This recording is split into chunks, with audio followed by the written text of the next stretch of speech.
Programme में खुशामदीद नाज़रीन। पाकिस्तान के ताकतवर सहाफ़ियों की हालत उस गांव की एक बेकस बेवा की तरह हमें आजकल लग रही है कि जो एक बहुत बड़े ज़िम्मेदार के सामने ये कह रही है कि तुम्हारे यहाँ पर एक कत्ल हो गया है और कातलों तक पहुँचने के लिए मुझे FIR दर्ज कराने दो, और वो कहता है कि नई FIR दर्ज होगी। काठिया साहब, आपकी पार्टी जो है उसने कल ये खबर दी कि नोटिफिकेशन हो गया, कमीशन बन जाएगा, और टेक्निकली जानबूझ के इसके अंदर कोई गलती डाल दी गई या कुछ तवज्जो नहीं दी गई। सुबह 4 बजे हो सकता है कोई सही टाइपिंग एरर रह गया हो। कमीशन आज वहीं का वहीं खड़ा हुआ है, उसमें कोई तब्दीली नहीं। मैं नहीं समझता कि कोई एरर हो या कोई ऐसी वजह हो, कोई ना कोई ऐसी टेक्निकल वजह ही होगी, अदरवाइज ये हो नहीं सकता कि कल के वादे के बाद कमीशन ना बने। आज नहीं तो कल उसका नोटिफिकेशन हो जाना चाहिए और मुझे 100% उम्मीद है कि हो जाएगा। एंड दैट शुड बी, मेरा अपना नजरिया यह है कि that should be to the satisfaction of the media. अच्छा, तो मीडिया की सेटिस्फैक्शन चले, वो तो क्योंकि सुप्रीम कोर्ट के सिटिंग जज ने कह दिया जी कि आपने अगर चीफ जस्टिस से कंसल्ट नहीं किया, वो कंसल्टेशन का जो प्रोसेस है अगर वो हुआ ही नहीं है और 4 बजे इशू करेंगे तो जाहिर है ना हम जज से पूछ सकते हैं कि जी हुई कंसल्टेशन, ना जज कह सकते हैं जी कंसल्टेशन नहीं, इस तरीके से कंसल्टेशन करें। तो हमें तो लगता है कि थोड़ी सी वारदात इसके अंदर। वारदात नहीं है अदालत साहब, आप देखें अगर चंद मिनट चंद लम्हे अगर या एक दिन भी डिले हो जाता है तो उसमें ऐसी कोई सूरत हाल मैं नहीं समझता कि ख़राब हो सकती है, लेकिन ट्रू सूरत हाल जो है वो सामने आनी चाहिए और उसके सही तरीके से जैसे कि मीडिया चाह रहा है उस तरह का कमीशन बनना चाहिए। वैसे उसमें बेशक थोड़ा सा डिले भी हो जाए तो मैं नहीं समझता कि उसमें। लेकिन एक ख्याल ये भी है काठिया साहब के आपकी पार्टी का नुकसान कोई नहीं है, क्योंकि जितनी देर सहाफ़ी सड़क के ऊपर रहेंगे आधा गुस्सा सुप्रीम कोर्ट की तरफ जाएगा, आधा गुस्सा जो सिक्योरिटी एस्टेब्लिशमेंट की तरफ जाएगा, और आपकी दोनों के साथ आजकल कोई इतनी अच्छी नहीं बनती जाहिरन। तलत साहब, बात यह है कि सड़क के ऊपर एक तिनका भी कहीं टूट जाए गिर के तो वो भी साफ करने के लिए हुकूमत जिम्मेदार होती है।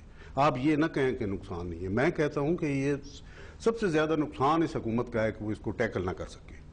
मैं समझता हूं कि जितना जल्दी कमीशन बन जाए, जितना जल्दी इसकी इन्वेस्टिगेशन हो जाए, जितना जल्दी इसके नतायज जो सामने आ जाएं वो हुकूमत के फायदे में हैं। अगर ये डिले होता है तो ये तो हुकूमत। काठिया साहब की जो आवाज़ है पीपल्स पार्टी की मौजूदा हुकूमत की आवाज़ आपको लग रही है या इसमें कोई आपको? अल्लाह करे कि ऐसा हो जैसा आप कह रहे हैं। काठिया साहब की ख्वाहिशात तो बड़ी नेक हैं और वैसी हैं जैसी हम सब की हैं, लेकिन अगर इनकी हुकूमत की भी यही ख्वाहिशात थी तो फिर तो कल धरने की भी नौबत नहीं आनी चाहिए थी। कत्ल के फौरन बाद भी ये काम किया जा सकता था। तो क्यों ना करेगी एक पॉपुलर हुकूमत जो इलेक्शन से तकरीबन 1.25 साल दूर है और इतना और मीडिया की गुडविल हासिल कर सकती है, और उनको अपने हक में अगर मोल्ड ना भी करे तो गुडविल हासिल कर, क्यों नहीं करेगी? पॉपुलर हुकूमत क्यों नहीं करेगी? पार्टी क्यों नहीं करेगी जिसको वोट चाहिए?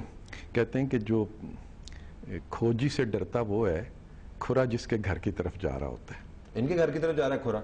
हो इनके, मैं नहीं कह रहा कि इनके घर की तरफ जा रहा है, लेकिन खोजी से कोई डरता होगा ना, और ये उससे डरते होंगे। अगर मैं ये कहूँ, परवेज रशीद साहब बात कर रहे हैं, अगर मुझे माफ़ी दें तो मैं बात करूँ कि एक रूटीन बना हुआ है, अगवा होते रहे हैं, कमीशन बनते रहे हैं, एक रूटीन चलता रहा है। आज नहीं, इस हुकूमत में नहीं, बहुत पहले जबकि फौजी हुकूमतें नहीं, और उनमें किसी की जरूरत नहीं होती रही कि कोई उन पर कोई उंगली उठा जाए या जो कुछ हो गया सो हो गया। लेकिन ये जमहूरी हुकूमत है जिसने सोच समझ के कम से कम ये तो किया कि कमीशन बनाएं और पता करें कि असल हकीकत क्या है, अदरवाइज तो कोई इस तरफ आता ही नहीं था। फखरुद्दीन जी इब्राहिम कह रहे थे आसमा जी एक प्रोग्राम में, काशिफ के प्रोग्राम में कह रहे थे कि करना हो तो 5-7 मिनट का काम है, ये कुछ ज्यादा लंबा काम नहीं। What's your take on it? अगर करना ही होता तो जल्दी। साहब, हकीकत में आपसे बयान करूं, हकीकत ये है कि हुकूमत ने, जो मैं समझती हूँ कि ये हकीकत है, एक असूली पोजीशन ली हुई है, और वो असूली पोजीशन ये है कि क्योंकि कानून, वो जो इंक्वायरी एक्ट है 1956 का, वो ये नहीं कहता कि चीफ जस्टिस से पूछना पड़ेगा, ठीक, तो हम ये असूली हम नहीं पूछेंगे। तो सब्जेक्ट टू एक्सेप्टेंस क्यों लिखा हुआ है? वो तो जज की है ना, मतलब चीफ जस्टिस का पूछना जो है वो कहते हैं कि 1956 का कानून नहीं कहता, ठीक, तो हम उनसे नहीं पूछेंगे। वो इसलिए ये कहते हैं क्योंकि चीफ जस्टिस साहब भी जहां दिल चाहे वहां कानून का सहारा लेते हैं और जहां दिल चाहे वहां ट्रेडिशन का सहारा लेते हैं, तो वो उनको उसी तर्ज से एक जवाब दे रहे हैं।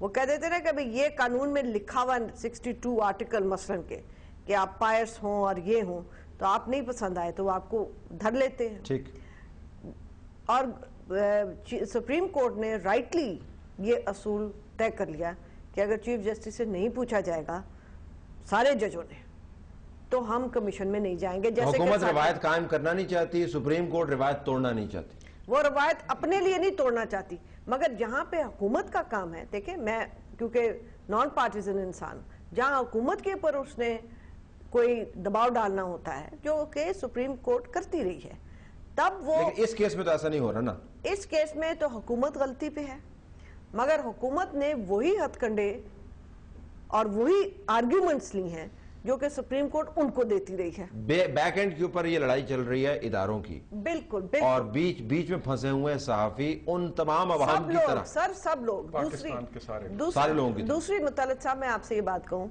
कि कमीशन सुप्रीम कोर्ट में था, मिसिंग पर्सन्स का केस, कमीशन भी बना, जहाँ पे खुफिया अदारों की बात आती है, वहाँ पे मैं माजरत के साथ कहती हूँ, ना हमारी हुकूमत ना हमारी जुडिशरी अब तक उसमें अभी तक तो ये हिम्मत नहीं आई कि खुफिया अदारों को वो बुला सके, मगर we have to keep pushing. ठीक, let me take another break, news break, और उसके बाद जरा सेनेटर परवेज रशीद साहब से पूछेंगे कि इन तमाम हालात के अंदर ऑपोजिशन का किरदार क्या हो सकता है। आप क्या इस एजेंडे को पुश कर सकते हैं जिसका आसमा साहब ने जिक्र किया?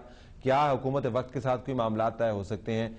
क्योंकि इदारों की लड़ाई के अंदर आम अवाम का खाना खराब हो रहा है, भुरकस निकल रहा है। Stay tuned.